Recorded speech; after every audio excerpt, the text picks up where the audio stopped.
It's history's greatest story, a sprawling epic of an enslaved people condemned to cruel decrees, a baby born into slavery but raised in the king's palace, who grows up to be his people's savior, a heavenly revelation in the heart of the desert, 10 supernatural plagues from heaven, and finally a cinematic climax in the form of a sea split in two. The story reaches its peak as the people who flew from their enslavers arrive at the foot of Mount Sinai, where they ready themselves for the revelation of their Redeemer, the Creator of the world. Amidst thunder, lightning, and horn blasts, the revelation emanates from the fog surrounding the mountain in the form of 10 heavenly statements, known throughout the world as the 10 commandments, in Hebrew, Aseret HaDibrot. Considered one of the most foundational texts ever written, not only for Jews but for all of mankind, the 10 commandments encapsulate the essence of monotheistic morality. Let us take a look at the first of the 10 commandments. It differs from the others in that it does not contain an explicit command. All it says is, I am the Lord your God, who brought you out of the land of Egypt, out of the house of bondage. In Hebrew, Anohi Hashem Elokecha, asher hotzeticha me'eretz Mitzrayim mibet avadim. There is neither an instruction here nor a prohibition. It's just a statement. The Creator introduces himself to his people, as it were, in the context of the redemption that has led to his revelation. Jews are so accustomed to thinking of this verse as the first of the 10 commandments that they are often shocked to learn that in Christianity, a religion followed by billions of people around the world, this verse is not considered one of the 10 commandments. According to the Christian interpretation, the first commandment is, you shall have no other gods before me, which according to Judaism is the second commandment. How do they preserve the number 10? Well, the Catholics do it, that's the main denomination. They do it by splitting up the final commandment, you shall not covet, into two. The prohibition against coveting your neighbor's wife, and the prohibition against coveting your neighbor's property. Just to be clear, this interpretation is not unfounded. It's based on the way the paragraphs are divided in the Hebrew text in the book Deuteronomy, where the 10 commandments appear for the second time.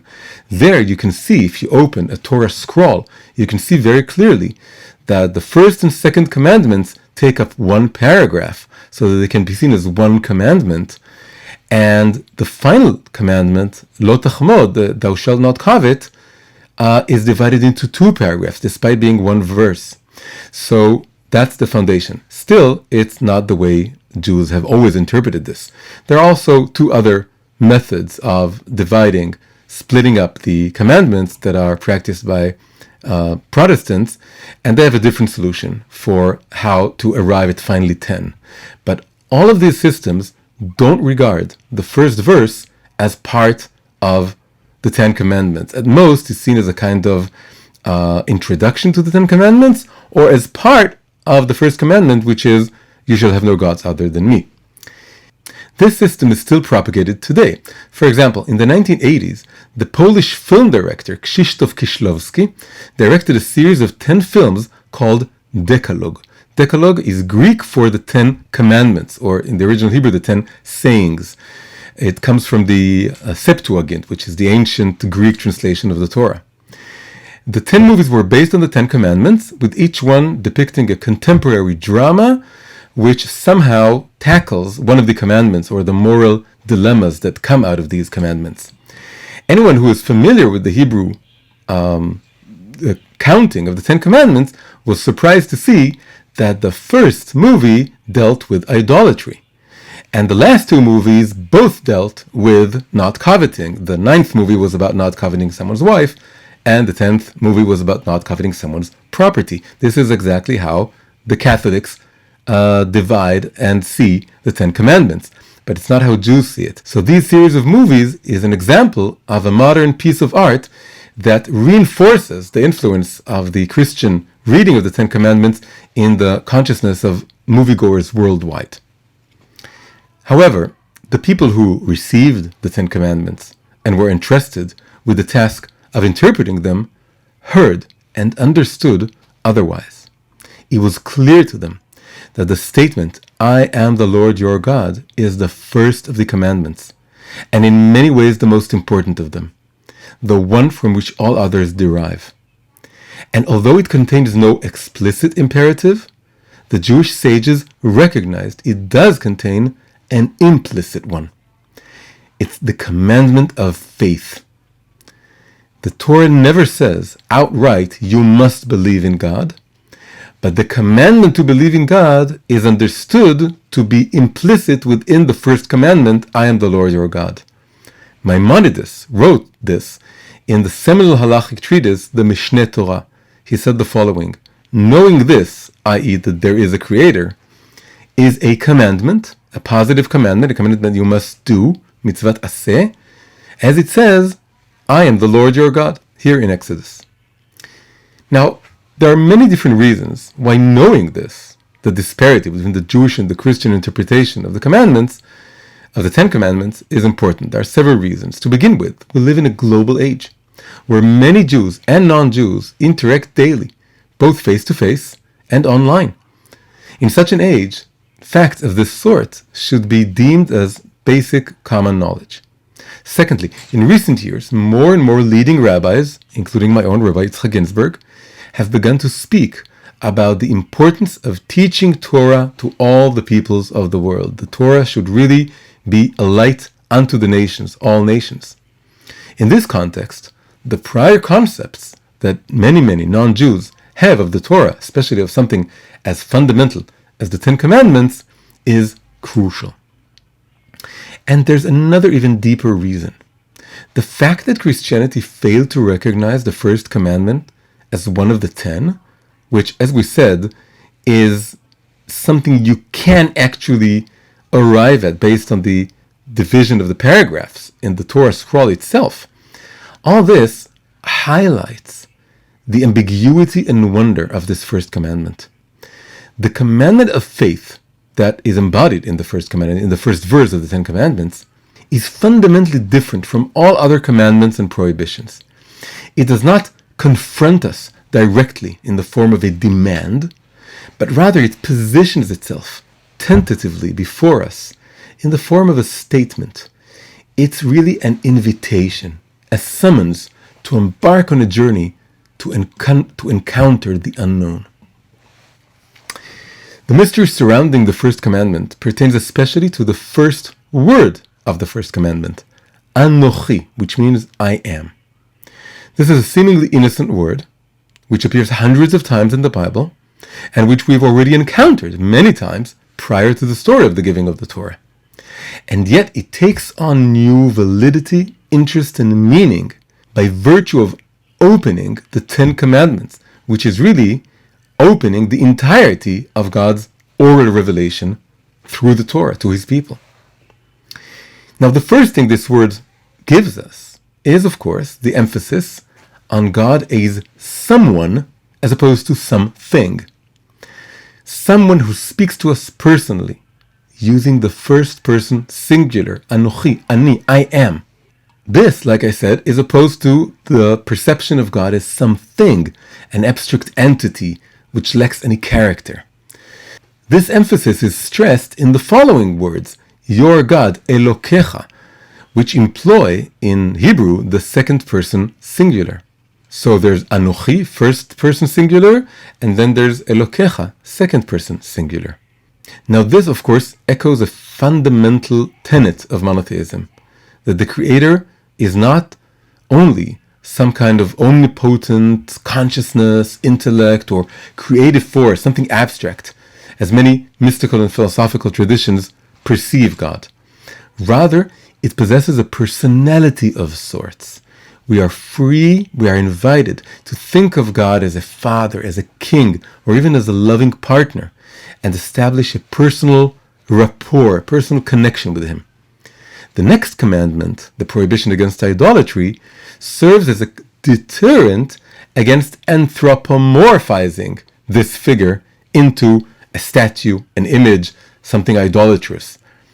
But this prohibition is still second, meaning it's a kind of tool, or it's a completion, it's an addition to the first commandment, which is the fundamental belief in a personal God.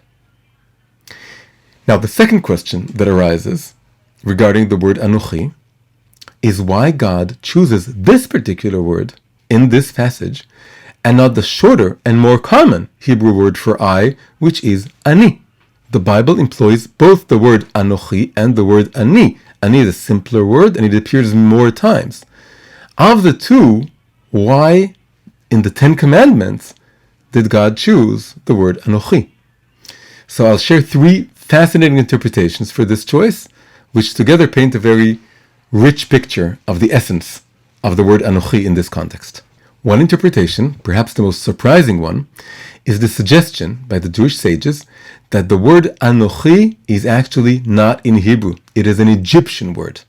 Why on earth would God open Judaism's most fundamental revelation in the Egyptian language? The sages tell a story to pass this idea across. They say that the sages tell a story in order to get the idea across. They describe a king whose son was captured by an enemy nation and was taken captive and remained in captivity for a long, long time until he forgot his mother tongue. When father and son are finally reunited, the father, in his sensitivity, opens a conversation with his long-lost son in the language of his captors, before moving on to speak in their common tongue. So this is exactly what has happened here. The Jewish people are the captive son. They were being held by the Egyptians. God is their father, and when he reunites with them in the desert, in the revelation in Mount Sinai, he opens by using an Egyptian word so that it would be more familiar to them. They would feel more at home because Egypt was their home for a long, long time. So that was the first interpretation. Second interpretation, also provided by the sages, is that the word Anohi is really an acronym. It is an acronym of an Aramaic phrase made up of 4 words. In Hebrew, Anohi is made up of 4 Hebrew letters. So the Aramaic phrase is Ana nafshi ketavit yahavit. What does that mean? It literally means, I myself wrote these words and gave these words to you. However, it can also be read as saying, I wrote myself into these words and I gave them to you. The idea is that God placed his own essence and soul, so to speak, within the words of the Torah. His selfhood, his essence is in the words of the Torah. And the idea is that whenever we learn Torah, anything that we learn is not just a story or a teaching or an idea. It's a personal appeal from God to us. God is addressing us. God is talking to us. He's holding a heart-to-heart conversation with us that we are invited to sort of listen in and join this conversation. So that's the second interpretation. The third interpretation is that the word Anohi is related to another Hebrew word which is written exactly the same, but it uses different vowels. The vowels in Hebrew aren't letters. They're little dots that you add to the letters. So one word can be read in many, many different ways. So the word Anohi, the same 4 letters, can also be read as another Hebrew word, which is Anachi. What does Anachi mean? It means vertical or perpendicular, a vertical line. This word appears in the Bible, the root of it, Anach. You can look up Amos 7:7. You can see the word there, Anach. And according to interpreters, it is not a Hebrew word. It is derived from Arabic. What does it mean? It refers to a plumb line. What is a plumb line? It's a weight tied to a string, such as is used by builders as sort of vertical reference line when they build walls or buildings. What's the idea? What is the connection between the word Anochi, I am, and the word Anachi, which means vertical? The idea is that when God addresses us using the word Anochi, he sort of draws a metaphorical vertical line which connects the divine I, the divine Anochi, I am, to the human I, the human Anochi. What does this vertical line do? It sort of lifts us up from being entrenched in nature. Nature, in a way, when you're only when all you believe in is that there is a universe and everything in it, then in a way everything is horizontal for you. Everything is on the same level. It's all part of this physical universe, and we're all just made up of atoms, and we're all equals. Nothing is higher or lower than anything else. But when God addresses mankind and says, I am your God, and I want a personal rapport with you, I want a relationship with you, it sort of lifts us up. We can sense this in a little bit by the fact that we are the quintessential vertical animal. We don't walk on four, we don't swim, we don't crawl, we don't fly, which is all relatively horizontal movements. We stand upright, and in a way, we ourselves create a kind of vertical line. We are the only species that can say the word Anohi, that has language, and that can acknowledge the fact that there is a creator to the world.